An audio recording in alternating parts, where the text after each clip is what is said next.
What is up, guys? So today we're going to talk about my favourite topic, which is drugs, specifically crack. Is it a good buzz? Is it worth it? Is it worth throwing your life away and being a slave to it for fucking 10, 15 years? Well, the short answer is no. I can't even remember one good night I had on it, to be honest. But anyway, that's what we're going to talk about today. I've got bags under my eyes. Mind you, I've not been sleeping great. It looks like I've got two black eyes, doesn't it? There was 10 blokes. They all came at me yesterday. Bosh, Black and Decker. Knocked them all out, dominated them all. And then rode up on my bike. True story, that. But anyway, did anyone see the Rackbull meltdown yesterday? It was fucking hilarious. He was drunk at, what was it yesterday? Wednesday afternoon, and he's blathered. Doing a video, he did a live and he was slurring his words, just ripping everyone, talking shit about Hedgehog Man. And, it was funny, I was laughing my head off. See, the thing with Rackbull, I know I give him a bit of stick, but he is one of the few on the dark side where I watch his videos and I laugh my head off. But, you know, if you continue to watching them, you realise it's just the same video over and over again. But every now and again he pulls out a good video like yesterday. And, Wednesday afternoon and he's drunk as fuck like that. He's always slating other people for being addicts. I think he's got some addiction problems of his own. Which, you know, that's usually the case on the dark side, isn't it? They're all fucking sneaky wrong-uns in their own little ways. Apart from me, of course. And I don't know, I just feel like I'm cooler than all those motherfuckers. But anyway, let's talk about crack. The first time that I ever had it, or the first time I could remember having it, was early 90s, and I was a heroin addict, and there was me, one of my mates, who I'm not going to say his name, but he's a big name from Doncaster. If I did say his name, if you're from Donny, you'll say, oh yeah, I know him. He was kind of like the Brian Cockrell of Doncaster. And he fought everybody, he weren't scared of nobody, but he was a bit of a bully. And I used to knock about with him and this lass was like selling heroin, and we just used to like help her out, and I ended up in a relationship with her. And then this dude got locked up, and I remember he rang me, and I was still loyal back then because I was early into my addiction, so I didn't realise that everybody on heroin, they all just fuck each other and rob each other and there's no loyalty. But I was still loyal. And he rang me up whilst he was in jail. He says, and he had I think it was like an eighth of gear or a quarter of gear hidden in the wall. And he says, you're going to bring us that gear up? So I says, yeah, no problem. So we've gone all, and Doncatraz had only just opened, that's where he was at. And anybody who was in Donny when it first opened, I'll tell you, it was mayhem. Nobody knew what they were doing, the screws didn't know the blind spots, there was people going on visits, having sex in the baby change area. It was mental. And I remember I went up there and I had this gear in my Johnny pocket, and I just walked in. They'd give me a quick little pat down, walked straight through, walked onto the visit, pulled it out and just threw it on the table and says, here you go, mate. And that was it. It was as easy as that. There's no way you could do that now. If you tried that now, you'd get fucking rugby tackled to the floor and probably get like 10 years in prison. But yeah. And he got locked up. So I ended up in a relationship with this lass, and we was laid in bed one night, and she was blazing crack, and I'd never had it before. And she says, do you want a pipe? So I says, go on then, fuck it. And so I had some, and it was awesome. It was a really good buzz, it was like, once you hit that lick, it's like a really nice rush to your head, and you feel talkative, and you can talk, because it was still good back then. If you have it now, it's absolutely shit. It's like 1% pure. You have a pipe, and within 2 minutes you need another one. It's a tiny little buzz. And so you're just chasing that buzz. It is crap now. Or it was the last time I had it, which was a few years ago. But anyway, this first time I had it, it blew my head off. And I did enjoy it. And that's where it all started. And just while we're there on the quality of crack, I remember one kid who used to sell it. He's been selling it on and off for like 10 years. And I was selling it for him. And he came in one day and he had like a bag of crack. And he says, you'll fucking never guess what. I says, what? He says, because what he used to do, he used to stash his crack in the same place. I don't know where it was, nobody did. But he used to bury it and stash it in the same place.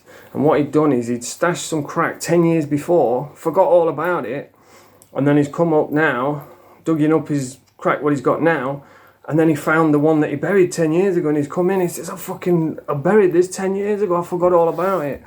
I said, fucking hell, I bet it's bang on. So he gave me some, and I swear, and I broke a big piece off, because what you usually do is you get a 20 stone, and you probably break a few bits off it, and smoke it bit by bit.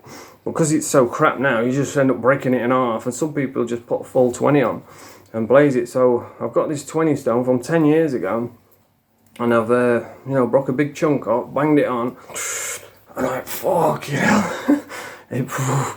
It was the one time where I've smoked crack where I felt like it was too much, you know. It was straight to my head. I was like, whoa, I couldn't move. I was like, fuck, you know. And I remember him saying, oh, you sell this, right, to all the good customers that buy loads of stuff, you know, all the loyal customers, sell them this stuff. And I was like, yeah, well, but really I was thinking, fuck that, I'm having it. They can have the shit stuff, I'm having this. But yeah, that was just a funny little story. But yeah, it's really bad now, the stuff. You don't hardly even get a buzz off it. You just smoke it. And that's why people get desperate, because when you smoke it, you get a hit off it, and straight to your brain, and then as it starts wearing away, you start getting paranoid, you start sweating, you call it feeling wired. It's like an awful itchy feeling, and you just feel uncomfortable. So then you have another pipe to keep it going. And that's when the desperation kicks in, when you've blazed your pipe and there's none left, you know, and then you're like, shit, I've got to go and get money. You know, I need money now. And that's when people start robbing each other and doing crazy shit. And I was a complete slave to it. And before I got sober, what I used to do, this is my daily routine before I got sober. I used to wake up in the morning, I'd have beer, because I was an alcoholic, so I needed beer to function. And I'd have 10 Valium just to get out of bed. And then I would go searching for crack. And I would go out shoplifting, I would go out stealing, I would borrow, I would beg, I would try to get lay-ons, I would anything I could to get this drug. And I don't understand it, because it's not even a good buzz. I think about it now and I feel sick just thinking about it. But back then I just couldn't, I was just chasing it constantly. And then when I'd get it, I'd smoke it, and then as soon as it's gone, I'm wired, and then I'm out again, fucking robbing, and I mean, drinking beer, having Valium, and fucking pre-gambling, gabapentin, whatever I could get my hands on. That's where I was at. And it was so bad. I even remember one night, well, what I used to do is every day before I got paid, it goes into your bank at 12 o'clock, and I used to camp out at the fucking cash machine, like 1 o'clock in the morning, sat there waiting for the money to go in. It's mental, and I just cringe thinking about it now. And then when the money's run out, there's no drug dealers on at that time in the morning, so then I'm going to the house 2 o'clock in the morning, they're fucking shouting, what are you doing, man? So I could imagine I was probably a right pest, just bothering people all the time. And I remember what I used to do is, if I ran out at 2 o'clock in the morning, I've got no money, I've got no crack, so what am I going to do? I'd have to go to like a 24-hour shop or garage, like Tesco's, a 24-hour, and I used to go up there. Remember, I was fat as a pig. I used to drink as much beer as I can, so I was drunk, so I didn't care. And then I would have as many Valium and pre-gabbing and gabapentin, so I was totally off my head. And I was fat as a pig, sweating like mad, like like fucking honey monster walking around. And it's obvious what I was doing. I was scruffy as fuck, hair all over. So what I had to do is just go in, and I didn't care if anyone was watching. I just fucking grab what I can, put it in the bag, and just walk out. The alarms are going off. And I think back now, I'm thinking I would never dare do that now. How the fuck? I just can't believe that I used to do that. But I suppose that's what drugs do to you, innit? That's what it makes you. It makes you into a fiend. And that's what I used to do all the time, just constantly chasing that high. And that was my life for many years. But is it a good buzz? No, it's horrible. It's a crap buzz. I can't remember thinking back of one good night where I was like, yeah, we was smoking crack all night, it was bang on, we was all laughing, it was brilliant. Because it's not, it's just, everybody's trying to get what they can, you know. They'll sit smoking all your crack and then they'll fuck off with theirs. or they'll, you know, you'll leave something in the room and they'll fucking nick it. I remember once I was with a lass and I was sharing it with her, and then when she weren't looking, I put it on top, you know, so she didn't know where it was. And I'm like, oh, it's all gone now, there ain't none left, because I thought, I'm not getting no more. And then I've seen her out, I've come back and it's gone. She fucking, I don't know how she saw me put it up there, she's nicked it and gone up. I'm like, you fucking horrible cunt.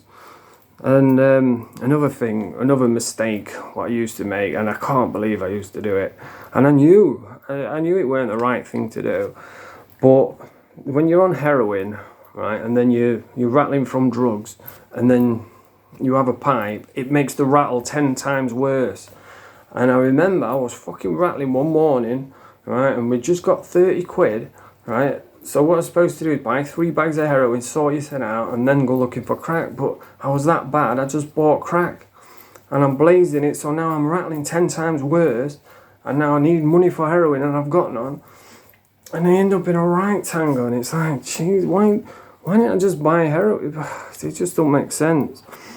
And these are the fucking memories what I've got growing up, you know. Most people look back on their adolescent years with fondness and pride. I look back and it's all shit and misery. I remember once in prison, oh god, there was a black dude came in, a dealer from Doncaster, I can't remember his name, and I was working on the servery, and he's come in and he came in my cell and he says, I want some orange juice, in like a Jamaican accent. I can't do Jamaican, and I said, yeah, and he says, I've got crack, I'll give you some crack. So straight away I'm like, well, if I have some crack, I'm going to be left wired with no access to any gear. But I'm going to do it anyway, because that's what fucking addiction does. So I've gone, I said, all right, I'll get you some orange juice. I've gone straight down to the server. He picked up a box of orange juice, took it in his cell, put it under the bed, and he's given me a pipe. And then I've had the pipe, and I'm fucking wired, and I'm thinking, why the fuck did you just do that? And for the next 2 or 3 hours, I was in the cell fucking wired as fuck.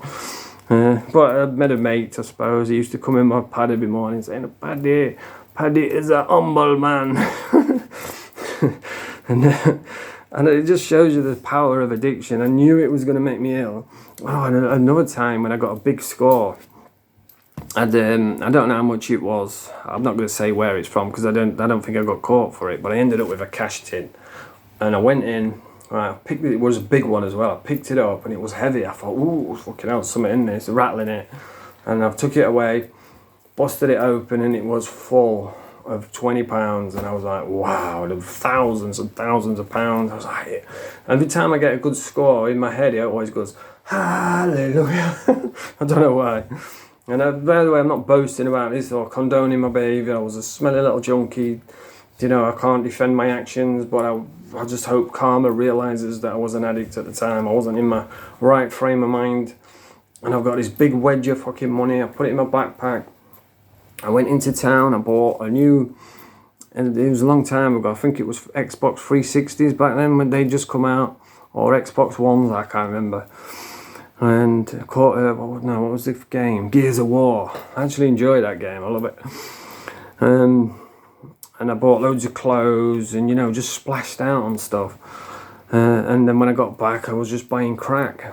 And I was buying, it was making me ill. I was smoking that much of it. I would have a pipe and I'd just puke up and feel sick. Now, normally, the normal functioning brain would say, okay, you're smoking that and it's making you ill. Stop smoking it.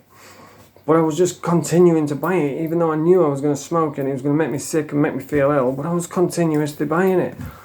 So I'm spending hundreds and thousands of pounds to feel ill. Just don't make sense. And I was smoking it for about 2 or 3 days, and then it was all the money was gone, so I started selling everything what I bought. There was just fucking no point buying it. And yeah, I was just smoking it till I was sick. And thousands, and when I think about how much money I've spent on crack, it's crazy. I remember when I bought the Resident Evil, it was years and years ago. Because what we did, I found a purse in town on the floor, middle of town, nobody about. So I was fucking buzzing, picked it up, opened it, and it was like, I think there was like £700-800 in it, which was a lot of money back then. And So we went to the market and I bought a PlayStation 1. And they'd just come out. It was something like, I don't know, 120 quid or something. And the game that was with it was Resident Evil 1. And I remember at the time thinking, fucking hell, this is groundbreaking. They're never going to beat these graphics. And you look back at it now, it's it's fucking shit. It's just a pixelated mess. You can barely see what's happening. But yeah, we bought this PlayStation 1 with Resident Evil. And it was just blazing crack there. Just see, what you usually do is, would buy heroin, and then if you get a good score, then you'd buy crack to, you know, just for a treat type thing. And that's what we did, was playing Resident Evil, got right into it, and we blazed all the crack, and then all the money were gone, and we sold the PlayStation and all that. But yeah, crack is a horrible drug, ruins your life, makes you a slave to it. You'll do things that you'd never think you'd ever do. And the crazy thing is the withdrawal symptoms, like with heroin, Valium, alcohol, when you stop them, they can kill you. You know, any one of those is a brutal fucking 3-month detox where you can't sleep, you're puking, it is so hard to get off of all of those. But crack, it's all mental. You don't get withdrawal symptoms. It's but it's one of the hardest to get off because it's up here. Once it's up here, that's it. You'll find yourself where I was at. I would be sober all week, and then as soon as I got paid, I'd be out buying crack, and I couldn't stop myself. It was like a tractor pulling me in. I'm thinking, I don't want to buy this, but I can't stop myself. It's fucking crazy. And that's how it gets you. Once it's up here, it's hard to get it out. And I think now I know now I'm past that point now. And I think back of smoking crack now. Before I was thinking, oh yeah, I'll have it this weekend, you know, no, it won't hurt just once this weekend. And I was kind of justifying using it, you know, kind of trying to convince myself that I could have it, you know, one more time. Whereas now, I think about smoking crack, it makes me feel sick. You know, I could have fucking puked now just thinking about it. And so I think I'm past that now. But yeah, it is one of the hardest mentally to come off. Not physically, but mentally. It's hard to get it out of your head. And I think you've just got to reach that point. There's some people say it's rock bottom, but you know, I've been through rock bottom. Rock bottom was up there for me. I mean, you don't get any worse than sleeping in a fucking abandoned psych ward. Homeless, there, losing everything. And I mean everything. And it still weren't enough to get me in the right way. I think you just have to just go through that point, you know, mentally where the switch goes off and it's like, that's it, no more, I ain't fucking doing this no more. And now I've got myself to a position where if I use again, then I'm dead. Because there's no way I'm going to survive another fucking addiction cycle. There's absolutely no way. I'm amazed, touching fucking wood, even though there's no wood here, that's some there. Touch wood. Well, I've got no like real bad things wrong with me, you know. You see some people, they get out of the addiction, they've got like a leg missing or an arm missing through injection, and I think those people, it's harder for them to get clean because they think, well, what's the point? Even if I do get clean, I've still only got one leg. I can't go out fucking dancing, or you know, I can't.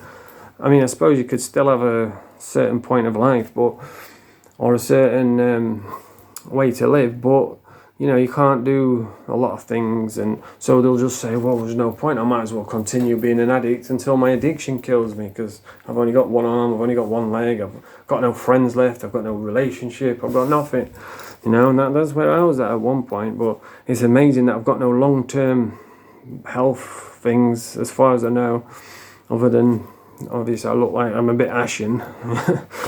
I can't help that. I've got crackhead swagger, the way I walk, the way I dress and stuff. But anyway, yeah, crack is one of the nastiest drugs, and you can plummet from crack within months. I remember when I relapsed, you know, had some decent weight on me, and 2 months later I was like a stick insect. And I went to this lass around the corner, and she said, fucking hell, I didn't even recognise you, you're half the person you are. And I went to probation, and the people there were like, fucking hell, you are literally half the man you were 2 months ago, you know. That's how quick it can ravish you, because you just don't eat, you're just too busy blazing crack. So yeah, it is one of the hardest, but you know, you just got to keep plugging away, keep going, keep moving forward. And I always say you can fail 1,000 times, you've only got to get it right once. But anyway, if you like this video, press the thumbs up, subscribe to the channel. stay away from crack and just do what Zamo said. Just say no. Neuf, da pa.